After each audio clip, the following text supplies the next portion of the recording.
Ok, ¿logran ver, chicos, las diapos?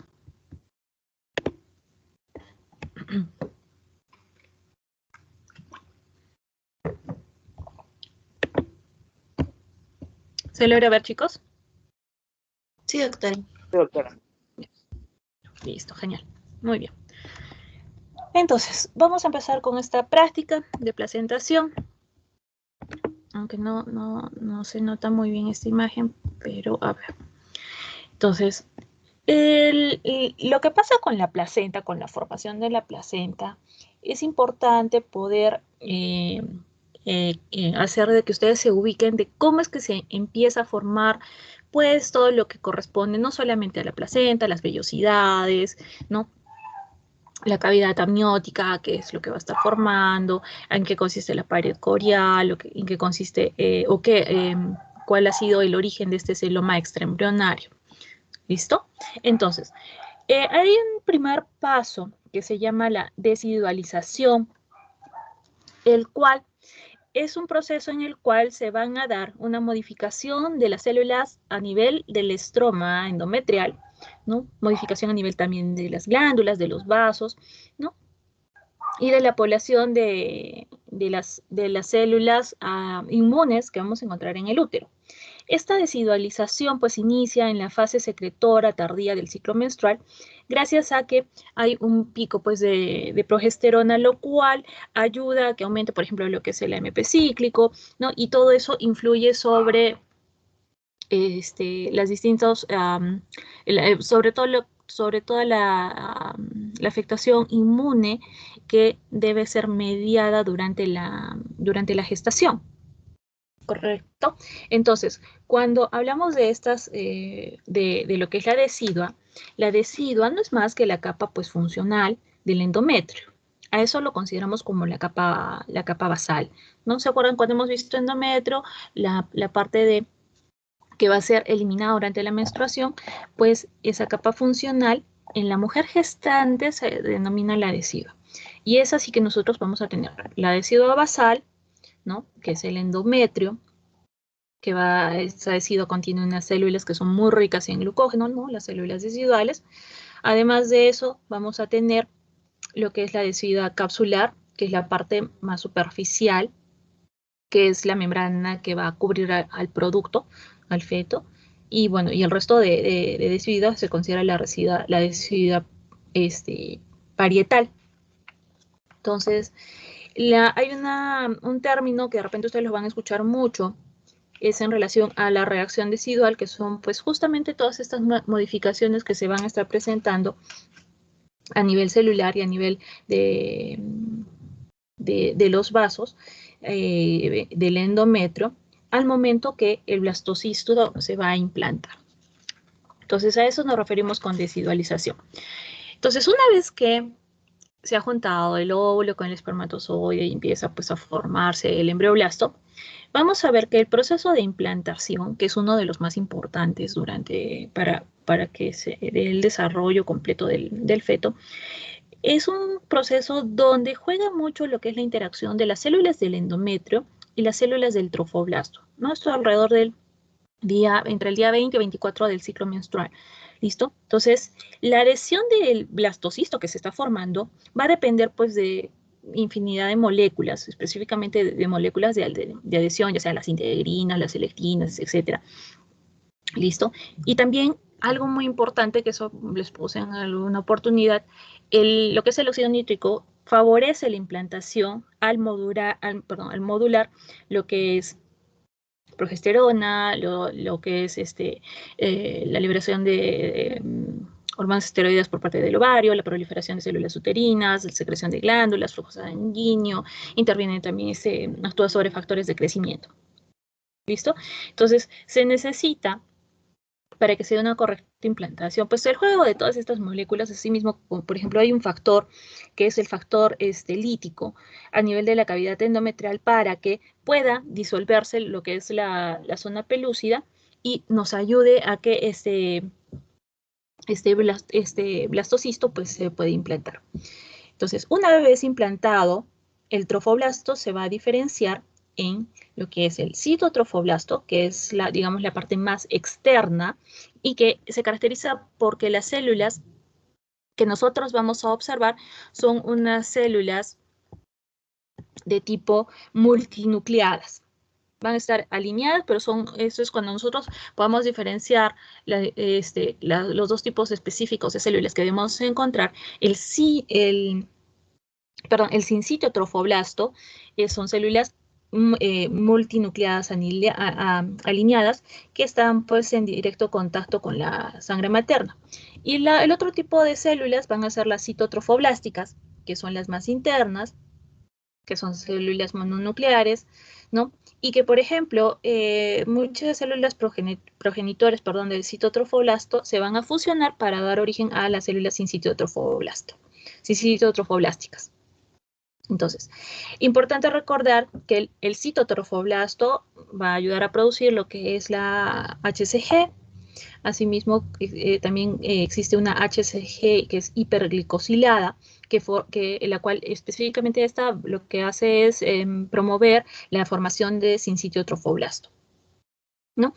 En cuanto a la hormona coriónica, importante recordar que interviene en el control de la formación de las vellosidades placentarias, ¿no? Y también es considerado como agentes inmunosupresores, porque acuérdense que el embarazo nos crea un estado de inmunosupresión porque el feto en sí pues, es considerado como un parásito, ¿no? Es un agente extraño, el cual en un inicio nuestro sistema inmune va a intentar defenderse, pero el feto empieza a liberar una serie de sustancias, una serie de moléculas que hacen de que se evite ese reconocimiento como agente extraño, ¿no? Dentro de estos, pues, es la gonadotrofina. Ahora, en el caso de las células sincitiotrofoblásticas, son células que van a secretar enzimas proteolíticas, lo cual ayudan a que el blastocisto pueda pasar la pared endometrial en su totalidad, y al momento que hace esto, pues va a generar unos espacios que son los espacios lacunares, los cuales pues van a estar repletos de sangre materna. Además, también nos permite, nos ayuda a la nutrición del embrión, principalmente porque en un inicio la nutrición se va a dar por un análisis de células epiteliales y también de ciertas células residuales. Y se va a secretar también lo que es el lactógeno placentario y también la gonadotrofina coriónica, lo cual hace que se mantenga la decidua y se produzca progesterona por acción o por parte del cuerpo lúteo, ¿no? Y luego esto va a ir cambiando.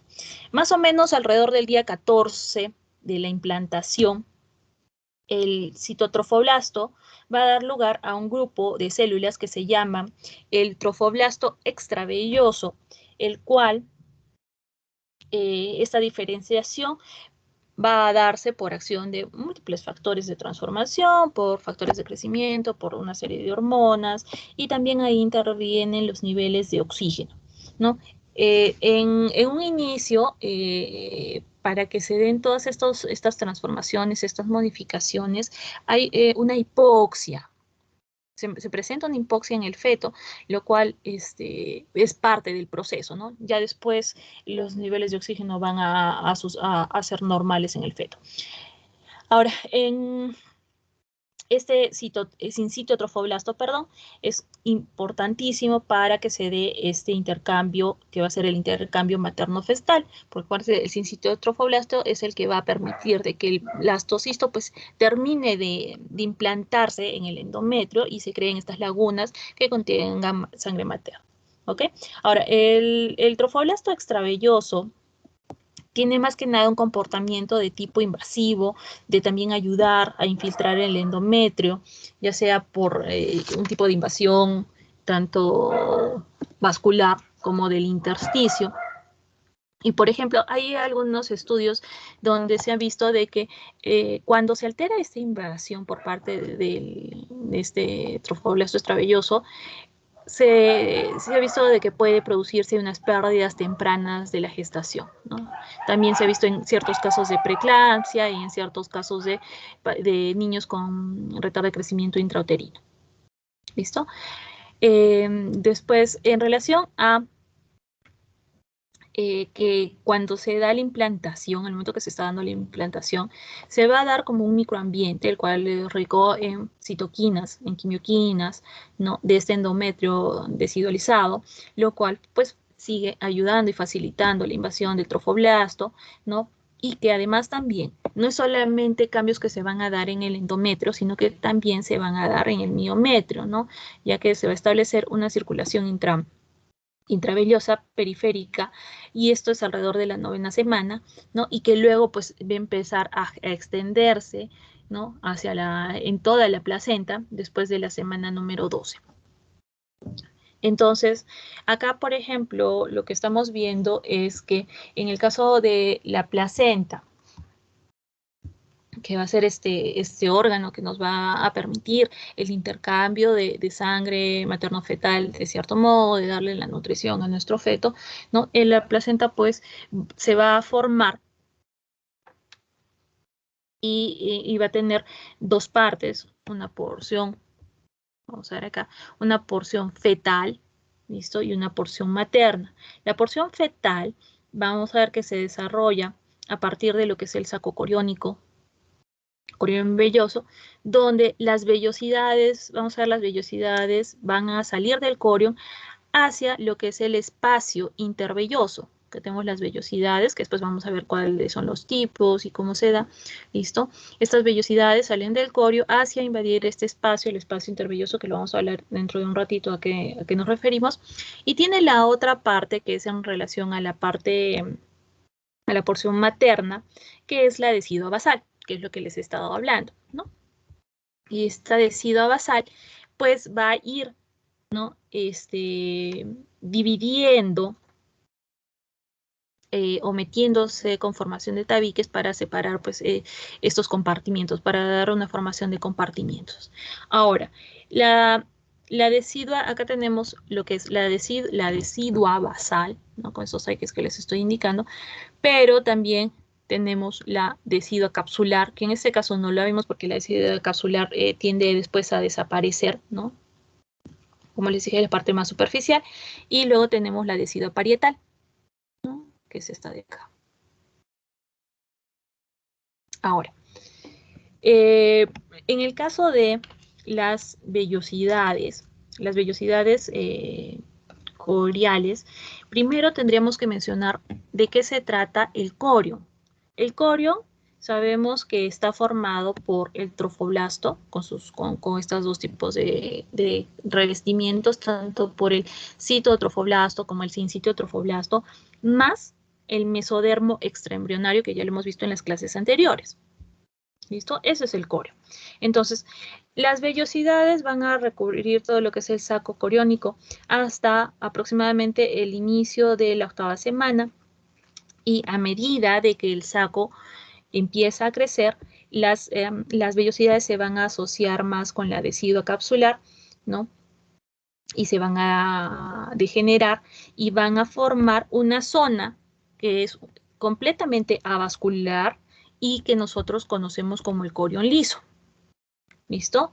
Y hay otras vellosidades que se asocian con la decidua basal, no con la capsular, y estas pues aumentan tanto en número como en tamaño, se hacen frondosas, se ramifican y nos forman lo que es el corión velloso.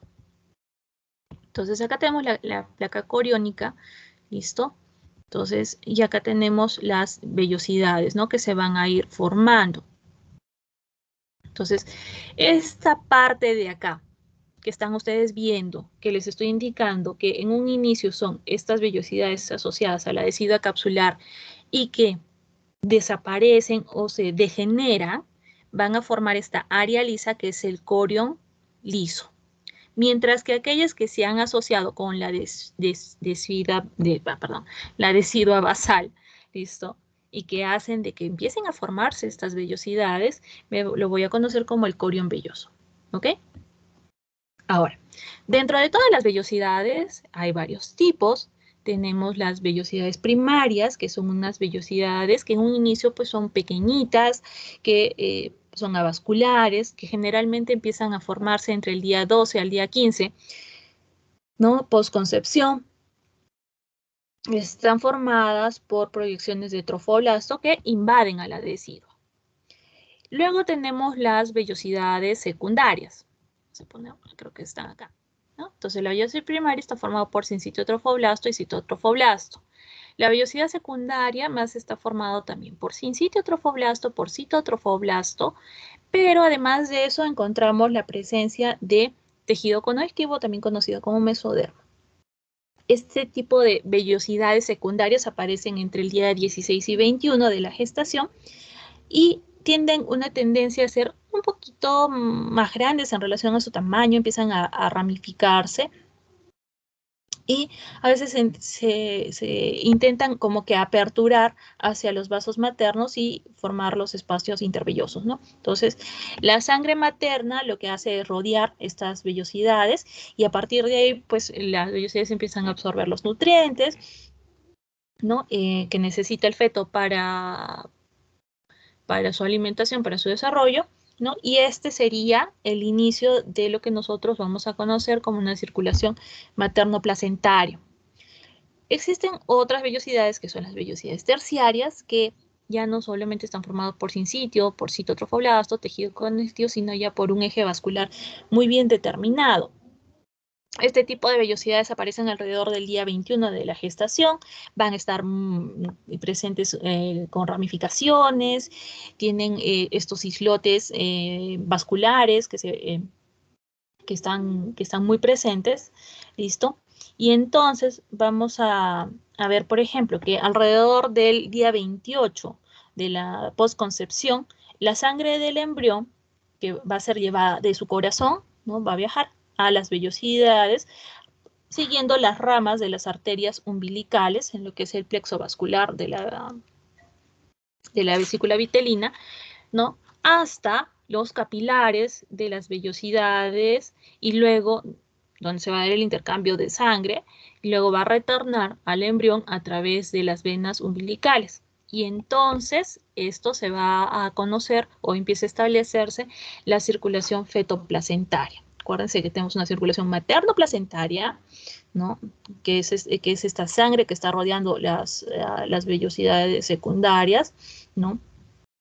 En los espacios intervellosos, y la circulación fetoplacentaria, que es cuando la sangre poco oxigenada del feto sale del corazoncito para llegar hasta las vellosidades a través de las ramas de la arteria umbilical, ¿no? Llega a las vellosidades, llega a los capilares, a este intercambio de sangre y retorna al embrión por las venas umbilicales, sangre que sí está oxigenada, ¿no? Y esa es la circulación fetoplacentaria. En el caso de la circulación sanguínea de la placenta, importante reconocer que los vasos coriónicos son aquellos que se van a dirigir hacia y que salen, por ejemplo, del cordón umbilical, ¿no? Y los vasos umbilicales que se van a ramificar en la superficie fetal para originar los vasos coriónicos que van a llegar a las vellosidades, que las van a penetrar y van a formar todo esto un sistema arterio capilar venoso. ¿Listo? Entonces, lo que nosotros estamos viendo acá es la presencia de los vasos sanguíneos en la placenta, ¿no? Sabemos que las venas son las que van a llevar sangre oxigenada al feto, mientras que las arterias, ¿listo? Las arterias, las arterias coriónicas van a traer sangre poco oxigenada, ¿no? Todo lo contrario a lo que pasa normalmente en el ser humano. A ver, la otra cosa que es que también de la cual teníamos que hablar es en relación a que en estos espacios que se están creando por los tabiques, que son el espacio intervelloso, este espacio intervelloso va a estar dividido en compartimientos, ¿no? Que esto se da por la presencia de estos septos o tabiques placentarios, que no van a llegar a tocar, como se estarán dando cuenta, no tocan la placa coriónica, ¿no? La placa coriónica, que es una combinación de la membrana coriamniótica junto con los vasos umbilicales, ¿ok? Con los vasos coriónicos. Entonces, este espacio está dividido en compartimientos gracias a ¿qué? A estos tabiques o septos placentarios. Entonces, al no estar en contacto, pues se da una comunicación entre estos espacios intervellosos, ¿no? Entonces, interesante conocer que este espacio intervelloso pues va a ser drenado por las venas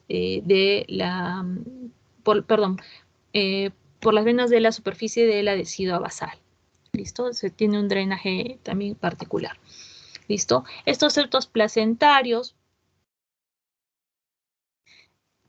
van a permitir que, digamos, en cada espacio se dé un intercambio de nutrientes, ¿no? Porque estamos viendo acá que esta decidua basal, que acordémonos es parte del endometrio, ¿no? Vamos a encontrar la presencia de la circulación materna, ¿no? Que está viniendo, tanto las venas como las arterias endometriales que están ingresando a estos espacios para que entre en contacto con las vellosidades y las vellosidades puedan absorber estos nutrientes que provienen de la sangre, ¿no? Para nuevamente transportarlos a través de los vasos coriales. ¿Listo? Entonces, acá nosotros vamos a tener además que existen unas vellosidades que sí pueden estar, las vellosidades pueden estar en contacto con la decidua basal. A eso se les llama vellosidades de fijación, ¿ok? Aquellas donde el árbol o la vellosidad va a tener un contacto con la decidua basal, son las vellosidades de fijación. Entonces, en una estructura placentaria, ¿qué es lo que nosotros vamos a encontrar? Vamos a encontrar, tenemos el cordón umbilical, el cual va a contener dos arterias, ¿no? Dos arterias, una vena, eso es lo normal, y que generalmente su ubicación es en el centro de la superficie fetal, ¿ok? De la superficie fetal de la placenta. Luego vamos a encontrar esta capa, que es la membrana corioamniótica, ¿no? Donde vamos a ver la salida o que va a estar conteniendo los vasos coriales con la saliencia de las vellosidades coriales que van a hacer estas proyecciones, que van a ir hacia los espacios intervellosos. ¿Listo? Para que se dé este intercambio, ¿no? Entonces acá tenemos el espacio intervelloso, las ramas de estas vellosidades. En este caso, si hacemos un corte acá, pues es el muñón de la arteria. Hacia este nivel vamos a encontrar el corión liso, que ya les he dicho es la parte avascular del corión, donde las vellosidades lograron degenerarse, ¿no? Una zona vascular. Luego tenemos la decidua basal, ¿correcto? Y por debajo tenemos ya el miometrio. Otra imagen es lo mismo. Tenemos la membrana corioamniótica.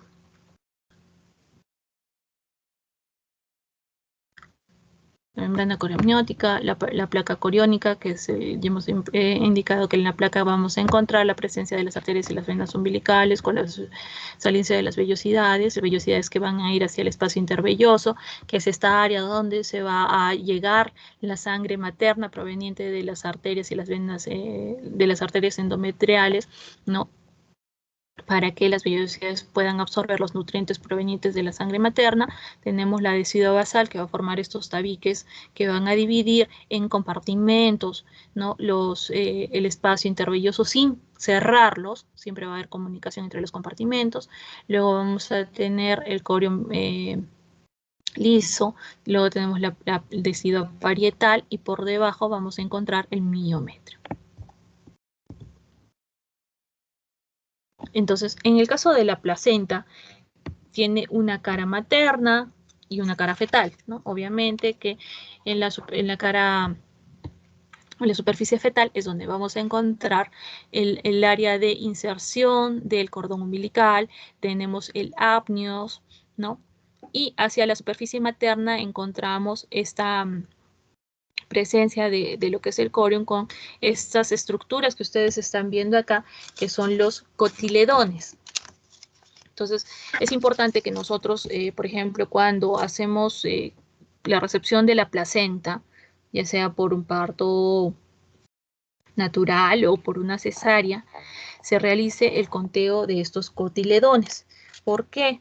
Porque a veces hay la posibilidad de que alguno de estos quede todavía retenido en la cavidad uterina y eso pues nos lleve a un compromiso serio de la gestante, ¿no? De la madre. Entonces, en el caso de los cotiledones, vamos a hacer, siempre se hace esta, digamos, el conteo y ver de que estén completos, ¿no? Están divididos son como lobulillos que vamos a encontrar de cómo se divide esta superficie materna. Entonces, en relación a la circulación, hemos dicho lo siguiente. Entonces, lo que están viendo acá son los vasos sanguíneos, ¿ok? Acuérdense que las arterias son las más de pared más gruesa y estas son las venas, ¿no? Entonces, las arterias coriónicas y los vasos coriónicos que provienen de las arterias y los vasos umbilicales. ¿Listo? Además de eso, obviamente que debe haber sangre en medio de estos espacios, ¿no? Los espacios intervellosos, porque estas de acá que están viendo acá, estos restos son las vellosidades que les vamos a ver más de cerca, ¿no? Y estos son los espacios intervellosos. Entonces, acá vemos una vellosidad, que es esto de acá. Acuérdense que las vellosidades son generalmente las vellosidades primarias solamente son muy pequeñitas y vemos solamente cito y sincitro trofoblasto. En las secundarias ya logramos ver mesénquima y en las terciarias pues ya logramos ver estas estructuras de acá, ¿no? La presencia de los vasos sanguíneos, ¿no? Que van a formar una especie de como que de lagunas. Entonces, por ejemplo, esta que estamos viendo acá, yo ya considero que es una vellosidad terciaria, ¿correcto?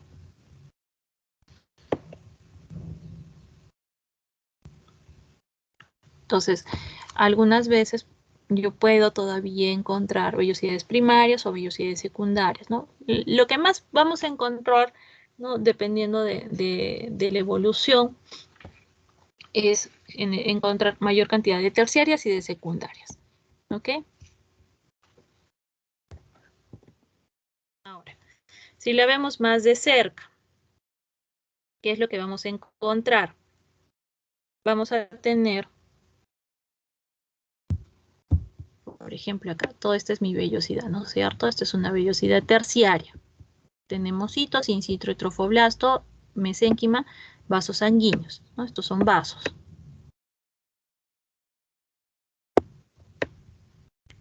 ¿Correcto? Entonces, vasos sanguíneos, esto es una vellosidad terciaria. Hemos dicho que para el caso de lo que son citotrofoblastos y sincitiotrofoblastos. Citotrofoblasto son células mononucleares, ¿no? Mientras que las células sincitiotrofoblásticas van a ser células multinucleadas. Entonces, estas células de acá es citotrofoblasto.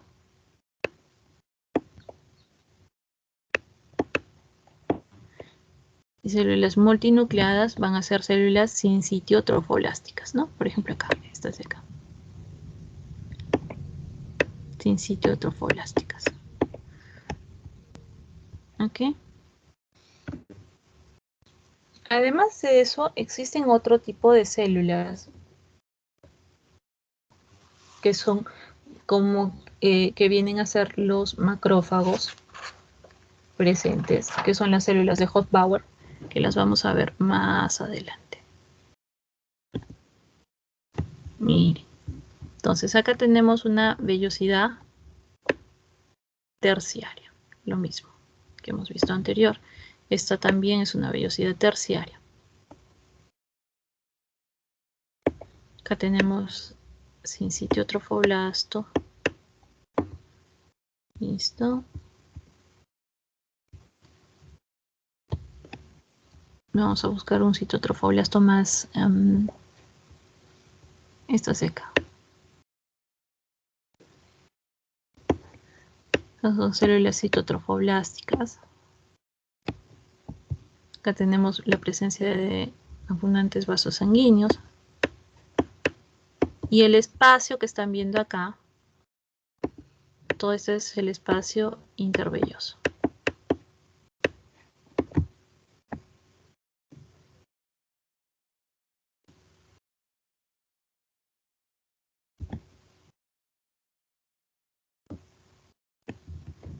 En el caso a veces, para que no se confundan, las células in situ trofoblásticas no se notan muy bien los límites entre célula y célula, ¿no? Para el caso de las citotrofoblásticas, ahí sí notamos un poquito mejor esta división, ¿no? En el caso de una vellosidad envejecida, este tipo de vellosidades nosotros las vemos cuando ya el embrión alcanza una madurez importante, ¿no? Entonces, a veces tenemos una edad gestacional de 30, de 31, ¿no? Donde al momento que nosotros hacemos la evaluación de la placenta podemos encontrar esta presencia de células de vellosidades envejecidas, donde se mantienen, miren, acá está la capa de citotrofoblasto, ¿no? Las células citotrofoblásticas, ¿correcto? Pero la cantidad de vasos ya no es tanto y lo que están viendo en rosadito es necrosis, ¿no? O degeneración hialina, que es lo que realmente sufre este tipo de vellosidades, ¿no? Todo esto de acá es degeneración hialina, ¿ok? Y la presencia también de las células de Hofbauer, como estas de acá. Entonces, estas son citotrofoblastos. Acá tenemos vasos sanguíneos. Entonces, si ustedes comparan, por ejemplo, esta vellosidad envejecida con estas vellosidades terciarias, ven la el abundante componente vascular que vamos a encontrar en las vellosidades terciarias, porque podemos considerarlas como que ya fueran vellosidades maduras, ¿no? En cambio acá no, ya perdió gran parte de ese componente vascular, es mucho menor, y lo que ha quedado simplemente es degeneración hialina. Entonces, nuevamente lo que son las terciarias, ¿no? Miren, el componente vascular, ¿no? El componente del mesénquima, ¿no? Que es todo esto de acá. Y la capa de células de citotrofoblásticas, ¿no? Y las multinucleares, perdón, que son sincitiotrofoblásticas. Por ejemplo, acá. ¿Ok? Y obviamente este es el espacio intervelloso. Ahora, en relación a las células de Hofbauer, por si acaso, son macrófagos fetales, ¿listo? Entonces, estas van a tener el citoplasma un poco más vacuolado. Vamos a buscarlas por acá.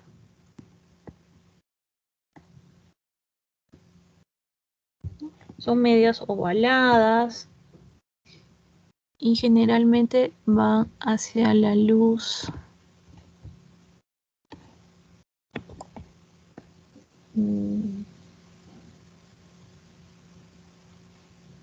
Entonces, a ver. Entonces, no es sólido que vaya a estar por si acaso en gran cantidad. Ojo.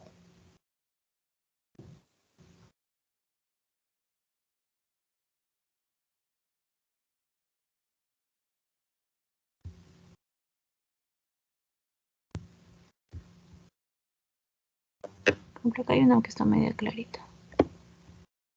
Esas son células de Hoffbauer. Esta de acá.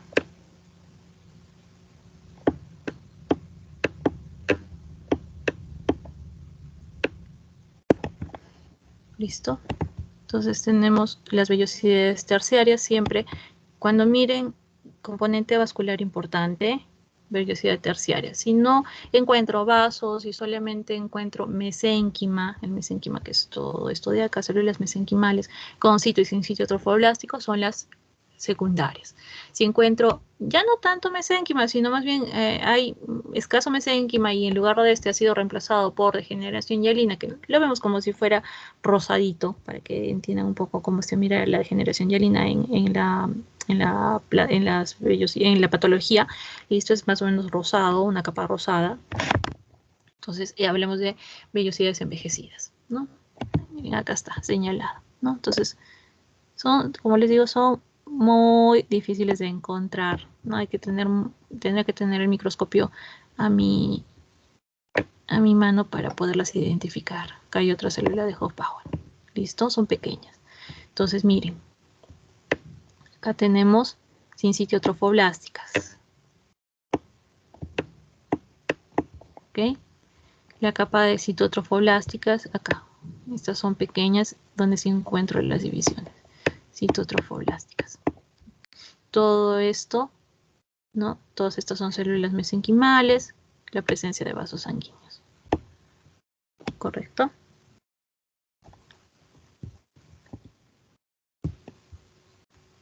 Ahora, en relación al cordón umbilical, es, bueno, muy simple de indicar y siempre acordarse que tiene una vena con dos arterias rodeadas por lo que conocemos como la gelatina de Wharton, que es tejido conectivo mucoide, ¿correcto? Y que es importante conocer que existen estas como especie de espirales que se van a formar en el cordón umbilical, ¿ok? Y que más o menos el cordón debe de medir de ancho, a veces entre unos 2 centímetros aproximadamente de ancho, y el largo va entre 30 a 90 centímetros de largo. El problema es que cuando nosotros tenemos, o cuando se desarrolla un cordón umbilical que es muy largo, se puede producir dos situaciones, lo que se llama prolapso de cordón, o también que el cordón se enrolle en el cuellito del bebé, ¿no?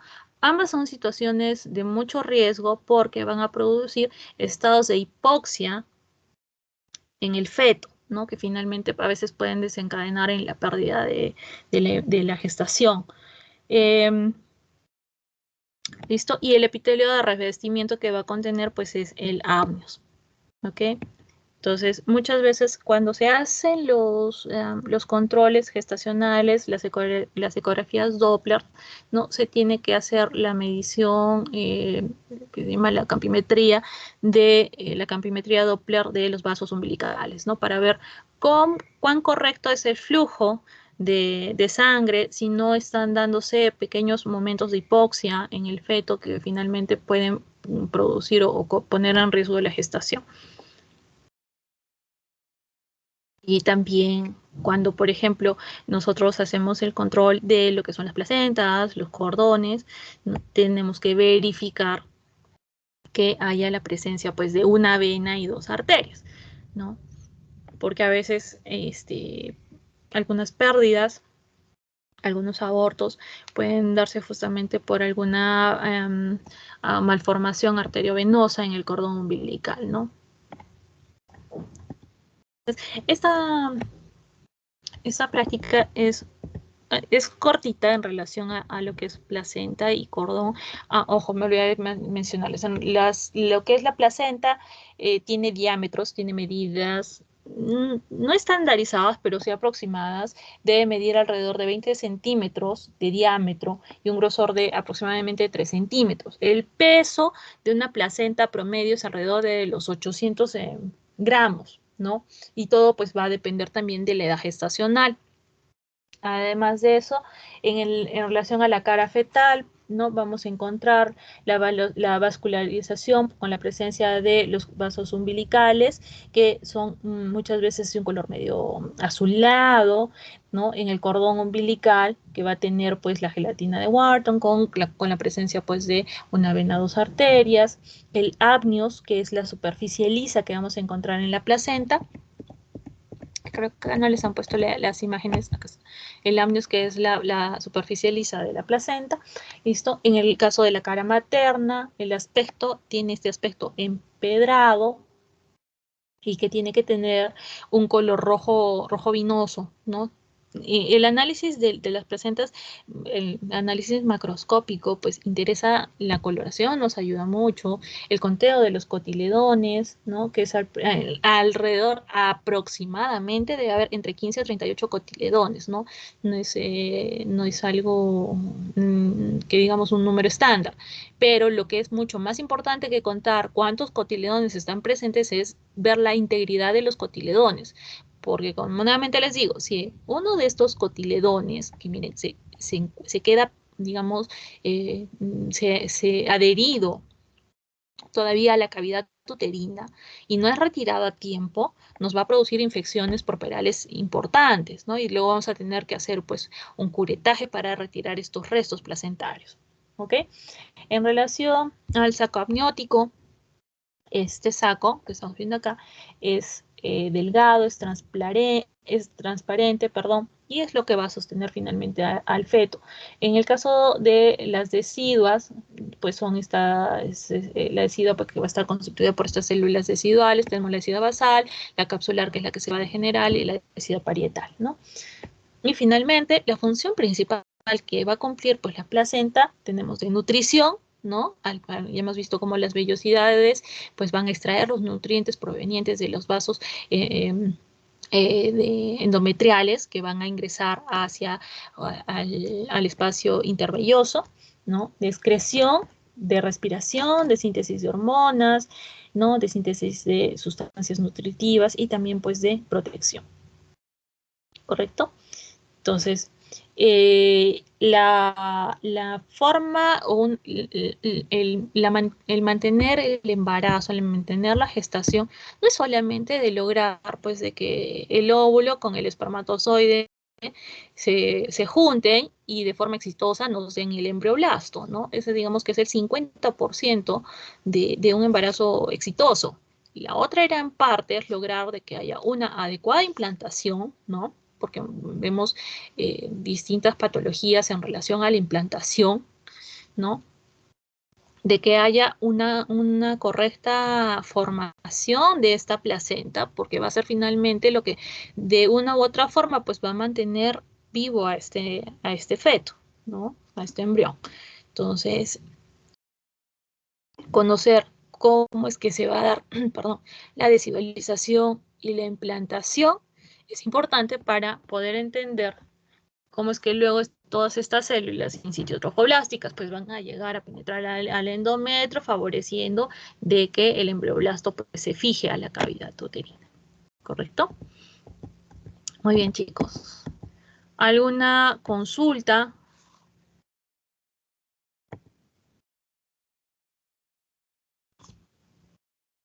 ¿Algo más? Ojo que todas las células, tanto las citotrofoblásticas como las incitotrofoblásticas, en conjunto son células deciduales, ¿ok? Para que no haya problemas con esto. Y las células que forman parte o que están constituyendo el mesénquima que ustedes están viendo dentro de las vellosidades, en su gran mayoría son fibroblastos, ¿no? Eso supongo que lo habrán visto en histología.